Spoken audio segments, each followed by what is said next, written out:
संभाजीराजे पुढे खडले, संभाजीराजे कर्तृत्ववान पुढे आम्हाला निपजल्याचे पाहायला मिळत आहे.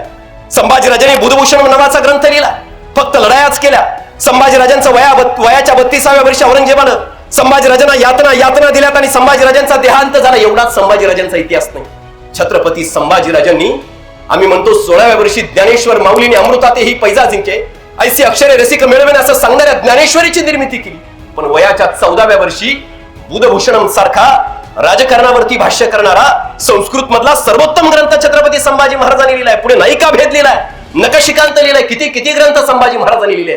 संभाजीराजांच्या चरित्रातला, संभाजीराजांच्या विद्वत्तेकडे जर आम्हाला पाहायचं असेल तर 6 जून 1674 दुर्गराज रायगडावरती 32 मणाच्या सोनेरी सिंहासनावरती छत्रपती शिवाजीराजे बसले, स्वराज्याचे छत्रपती झाले. शिवरायांचा राज्याभिषेक 6 जून 1674 झाला. त्या राज्याभिषेकाच्या समयी छत्रपतींचं घराणं हे क्षत्रिय आहे हे पटवून देण्याची जबाबदारी संभाजी महाराजांच्या खांद्यावरती होती. गागा भट्टांना त्यांनी पटवून दिलं. काशीवरून गागा भट्ट संभाजी शिवरायांच्या राज्याभिषेकाला आल्या आणि गागा भट्टांना छत्रपती संभाजीराजांनी पटवून दिलं.